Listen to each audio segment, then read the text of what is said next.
सभी साथियों को प्रेम भरी नमस्कार, सत श्री अकाल प्यारे साथियों। जैसा कि हमारा स्वाध्याय चल रहा है योगी कथामृत का, तो आज हम पहुंच चुके हैं उसके 26वें अध्याय पर, जिसका शीर्षक है क्रिया योग विज्ञान। तो इसमें हम जानेंगे आखिर क्या होता है क्रिया योग और उसे करने से क्या होता है।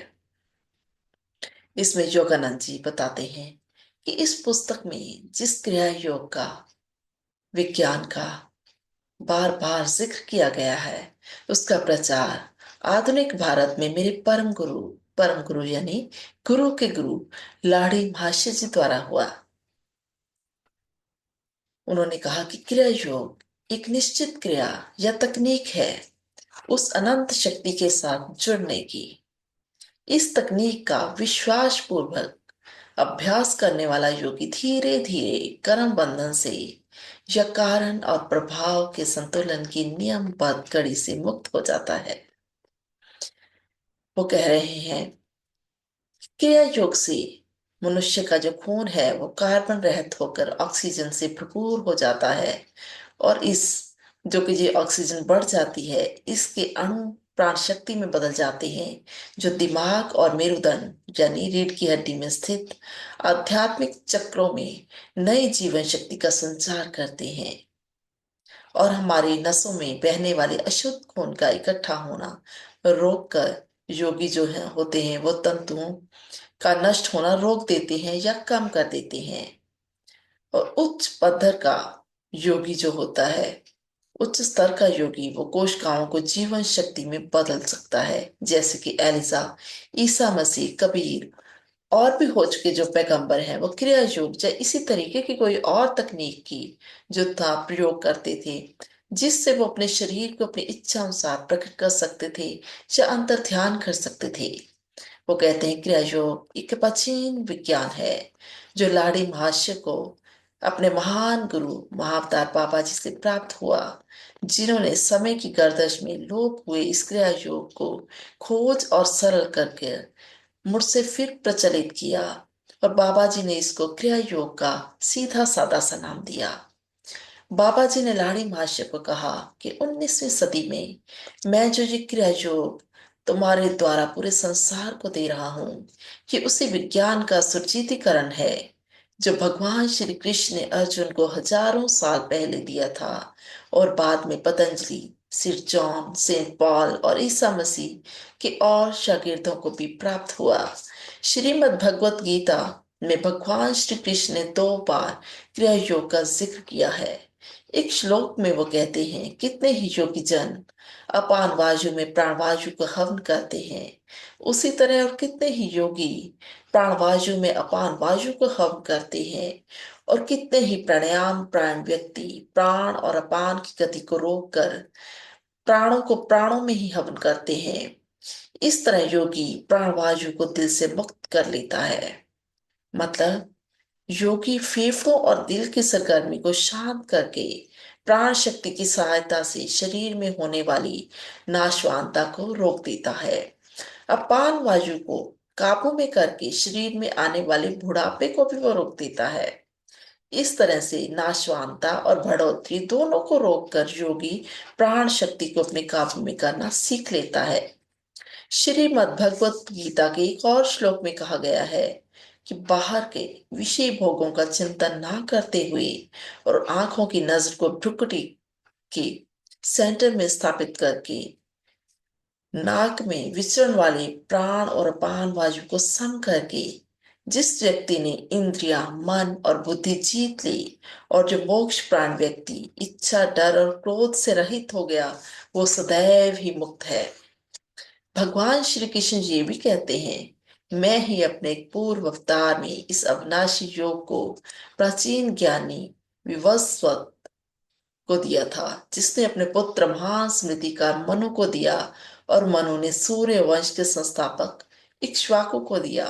इस प्रकार परंपरा से प्राप्त इस राजयोग की राज ऋषियों ने भौतिक युग की आमद तक रक्षा की और उसके बाद उपदेशकों की जैसे आदत होती है छुपाने की, और आम व्यक्ति की इसमें दिलचस्पी नहीं थी, इसलिए ये पवित्र विद्या धीरे धीरे लुप्त होती चली गई। योग के प्रमुख व्याख्याकार प्राचीन ऋषि पतंजलि ने भी 2 बार क्रिया योग का जिक्र किया है। पतंजलि का कहना है कि ध्यान करते हुए जो ब्रह्मनाद मतलब ओम सुनाई देता है, असल में वही परमात्मा, उस ईश्वर का ओंकार है। और दूसरी दफा पतंजलि फिर क्रिया योग तकनीक या प्राण शक्ति के कंट्रोल का जिक्र करते हैं कि उस प्राणायाम द्वारा मुक्ति प्राप्त की जा सकती है, जो श्वास और प्रश्वास की प्रक्रिया का निरोध करके पूर्ण होता है। आगे योगानंद जी कहते हैं कि सेंट पॉल क्रिया योग ऐसी ही किसी और तकनीक के साथ अपनी शक्ति को इंद्रियों में प्रवाहित होने से रोक सकते थे, और इसलिए वो कहा करते थे, जो मुझे परमानंद क्राइस्ट से प्राप्त होता है, उस आनंद की कसम खाकर कहता हूं कि मैं हर रोज मरता हूं। परमात्मा मिलाप की जो पहली अवस्थाएं हैं, मतलब सविकल्प समाधि में, वो कहते हैं श्रद्धालु की चेतनता अनंत अनंत शक्ति में लीन हो जाती है। उसकी प्राण शक्ति शरीर से मुक्त हो जाती है, जिससे उसका शरीर मुर्दे की तरह निश्चल और सख्त हो जाता है। वो इससे वाकिफ होता है कि उसके शरीर में चलने वाली क्रियाएं उस समय बंद हैं, और जैसे जैसे ही वो उच्च आध्यात्मिक अवस्थाओं की तरफ अर्थात निर्विकल्प समाधि की ओर बढ़ता है, तैसे तैसे वो शारीरिक स्थिति कर्म से बिना भी अनंत शक्ति के साथ संपर्क कर लेता है, यहाँ तक कि आम जागृत चेतना में संसारिक कार्य विहार करते हुए भी वो अनंत शक्ति के साथ एक रूप रहता है। श्री युक्तेश्वर जी अपने शागिर्दों को बताया करते थे कि क्रिया योग वो साधन है जिससे मनुष्य के कर्म विकास को की चाल को तेज किया जा सकता है। प्राचीन योगियों ने यह भेद ढूंढ लिया था कि ब्रह्मांडीय चेतनता का श्वास निपुणता के साथ गहरा संबंध है। क्रिया योगी अपने प्राण शक्ति को मानसिक आदेश से मेरुदंड के 6 चक्रों, जो कि आज्ञा, विशुद्धि, अनाहत, मणिपुर, स्वादिष्ठान और मूलापुर हैं, वहां पर ऊपर से नीचे की ओर घुमाता है। और ये 6 चक्र अनंत शक्ति के प्रतीक स्वरूप राशि चक्रों की 12 राशियों के बराबर हैं। मनुष्य संवेदनशील रीढ़ की हड्डी में आधा मिनट प्राण शक्ति ऊपर नीचे घूमने से उसके विकास में महीन बढ़ोतरी होती है। आधे मिनट की क्रिया 1 साल की आध्यात्मिक उन्नति के बराबर होती है। इस तरह वो कहते हैं कि सभी मनुष्य एक अंदरूनी और बाहरी दुनिया से प्रभावित होते हैं, और मनुष्य के दिमाग का पूरा विकास करके अनंत शक्ति के साथ एक रूप होने के स्वाभाविक और रोग रहित विकास पूर्ण जीवन के 10 लाख सालों की जरूरत है। वो कहते हैं कि 8.5 घंटे में की गई 1000 क्रियाएं योगी में एक दिन में 1000 साल के बराबर स्वाभाविक विकास लाती हैं। 1 साल में 3,65,000 सालों का विकास होता है। इस तरह क्रिया योगी आत्म सुख से 3 सालों में ही पूर्णता प्राप्त कर लेता है, जिसको प्राप्त करने के लिए कुदरत 10 लाख साल का वक्त देती है। अब वो कहते हैं कि ये कहने की जरूरत नहीं कि क्रिया योग का जल्दी पहुंचा देने वाला छोटा रास्ता अत्यंत उन्नत योगियों द्वारा ही अपनाया जा सकता है, जिन्होंने अपने गुरु की रहनुमाई में गहरे अभ्यास से उत्पन्न हुई ऊर्जा को बर्दाश्त करने के लिए अपने शरीर और मन को सावधानी पूर्वक तैयार किया हो। आगे वो बताते हैं कि क्रिया योग का नया साधक एक दिन में 2 बार 14 या 24 क्रिया करता है, और बहुत से योगी इस तरह से करते हुए 6, 12, 24 या 48 सालों में मुक्ति प्राप्त कर लेते हैं। और जो योगी पूरा आत्मज्ञान प्राप्त करने से पहले ही शरीर त्याग देता है, फिर भी क्रिया योग अभ्यास के अच्छे संस्कार उसके साथ रहते हैं, और अगले जन्म में वो अनंत शक्ति की प्राप्ति के उद्देश्य के लिए कुदरती तौर पर अपने आप प्रेरित हो जाता है। आगे वो बताते हैं कि आम व्यक्ति का शरीर जो है 50 वाट की बिजली के बल्ब की तरह होता है, जो क्रिया के ज्यादा अभ्यास से पैदा हुई करोड़ों वाट की बिजली शक्ति को सहन नहीं कर सकता। क्रिया योग के सरल और आसान तकनीक के अभ्यास को धीरे धीरे और नियमबद्ध तरीके से बढ़ाते हुए मनुष्य के शरीर में महान तब्दीलियां महीन मतलब धीरे धीरे थोड़ी थोड़ी तब्दीलियां होती चली जाती हैं। आखिर को शरीर अनंत शक्तियों की महान संभावनाओं को प्रकट करने के योग्य हो जाता है, जो सृष्टि में परम तत्व की पहली अभिव्यक्ति है। आगे वो कहते हैं कि श्वास को फेफड़ों में जबरदस्ती रोकने की कोशिश करना गैर कुदरती है और निश्चित तौर पर दुखदाई भी है। इसके उलट क्रिया योग अभ्यास शुरू से ही शांतमयी और मेरुदंड में नव जीवन की सुखद अनुभूति के साथ जुड़ा हुआ है।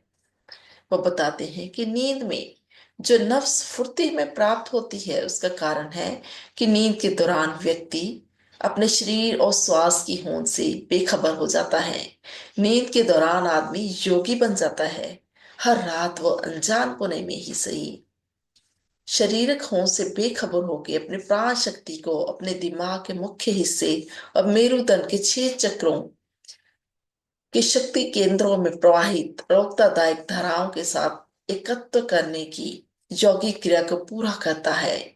इस तरह से सो रहा व्यक्ति अनजाने में ही उस महान शक्ति से ताजा दम हो जाता है, जो कि समस्त जीव जगत का प्राणाधार है। वो कहते हैं कि योग अभ्यास करने वाला योगी यही साधारण और कुदरती क्रिया जो है वो चेतन रूप में करता है। श्वास को वैज्ञानिक तौर पर वो जिसकी जरूरत नहीं होती इस तरह से बना देता है, और अभ्यास के दौरान कभी भी वो नकारात्मक नींद, अचेतनता और मृत्यु जैसी अवस्थाओं में नहीं जाता। कुदरती नियमों के मुताबिक साधारण हालतों में दुनियादारी में उलझे हुए व्यक्ति की प्राण शक्ति का प्रभाव बाहरी जगत की तरफ होता है, जो इंद्रियों के संचालन में पड़े रहते हैं, उलझे रहते हैं, और इसके दुरुपयोग होने से वह व्यर्थ चला जाता है। क्रिया योग के अभ्यास से इस प्रवाह को मन की शक्ति से उठाकर अंतर जगत की तरफ ले जाकर मेरुदंड में स्थित महीन शक्तियों के साथ मोड़कर एक मिक किया जा सकता है। प्राण शक्ति को इस प्रकार फिर से ताकत मिलने से योगी के शरीर और दिमाग की कोशिकाओं को आध्यात्मिक अमृत मिलने से नई शक्ति मिलती है।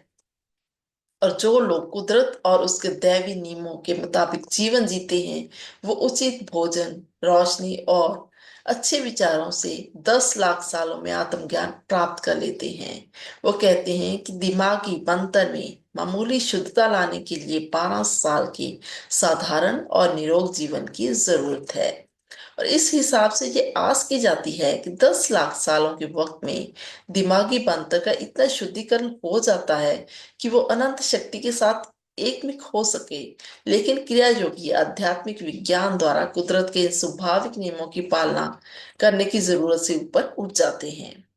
वो कहते हैं कि क्रिया योग तकनीक में श्रद्धालु ये जान जाता है कि उसका असल व्यक्तित्व ना तो श्वास के साथ बंधा हुआ है, ना ही 5 भौतिक तत्वों के साथ। अपने मन और शरीर का मालिक बन के क्रिया योगी आखिर में अपने अंतिम दुश्मन मतलब मृत्यु पर जीत प्राप्त कर लेता है। सीधे ही प्राण शक्ति के साथ मन को काबू करने वाला क्रिया योग अनंत शक्ति की तरफ लेके जाने वाला सबसे आसान, असरदार और वैज्ञानिक रास्ता है, और ये परमात्मा की तरफ ले जाने वाला हवाई रास्ता है। वो कहते हैं कि उन्नत क्रिया योगी की जिंदगी अपने पिछले जन्म के कर्मों से नहीं, बल्कि उसकी आत्मा के निर्देशों से प्रभावित होती है। अपने फोके अभिमान में मनुष्य ये मान लेता है कि वो खुद ही सोचता है, इच्छा करता है, महसूस करता है, भोजन को हजम करता है और अपने आप को जिंदा रखता है। वो कभी भी सोच विचार करके स्वीकार नहीं करता कि साधारण जीवन में वो अपने पिछले कर्मों के कारण और प्रभाव और कुदरत या हालात के हाथों में खिलौने के अलावा और कुछ भी नहीं। हर एक मनुष्य के बौद्धिक प्रतिकर्म, भावनाएं, मिजाज और आदतें सिर्फ पिछले कर्मों के कारण और उनके प्रभाव हैं। बेशक वो इस जन्म के हों या पिछले जन्मों के, उसकी सम्राट आत्मा इन प्रभावों से निर्लेप होती है। क्रिया योगी माया जाल के भरम भले के पार करके अपने शुद्ध आत्म स्वरूप में लीन हो जाता है। आगे वो बताते हैं कि शंकराचार्य जी ने अपने प्रसिद्ध आत्म बोध में लिखा है कि केवल खुद महसूस किया गया ज्ञान ही अज्ञान को मिटा सकता है। वो कहते हैं कि मैं कौन हूं, ये संसार किस तरह से होंद में आया, इस संसार को बनाने वाला कौन है, इसका भौतिक कारण क्या है। इस प्रकार के जो प्रश्न है, इस प्रकार के प्रश्न जो हमारे मन में उठते हैं, इसका मतलब है कि बुद्धि के पास इन सवालों का कोई जवाब नहीं। इसलिए ऋषियों ने आध्यात्मिक इस पूछताछ के लिए योग तकनीक को विकसित किया। एक सच्चा योगी अपने विचारों, इच्छाओं और भावनाओं को शरीर की इच्छाएं, लोचनाएं, वासनाओं के साथ एक रूप होने से रोककर अपने मन को मेरुदंड के चक्रों में स्थित प्राचेतन शक्तियों से जोड़ता हुआ इस संसार में परमात्मा की योजना के अनुसार जीवन व्यतीत करता है। योग द्वारा प्राप्त पक्की और बातरतीब सफलता की तरफ इशारा करते हुए भगवान श्री कृष्ण योगी को शिल्प वैज्ञानिक बताते हुए इन शब्दों से योगी की तारीफ करते हैं कि योगी शारीरिक तप करने वाले योगियों से श्रेष्ठ है, ज्ञान योगियों से भी श्रेष्ठ है और कर्म योगियों से भी श्रेष्ठ है। इसलिए हे मेरे शिष्य अर्जुन, तुम योगी बनो। तो वो कहते हैं कि श्रीमद् भगवत गीता में बार बार जिस योग की महिमा का वर्णन किया गया है वो क्रिया योग ही है।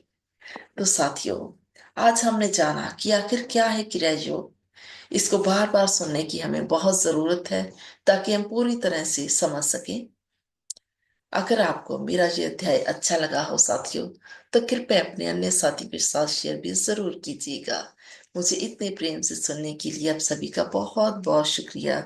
जल्दी ही हम फिर मिलेंगे एक और वीडियो के साथ।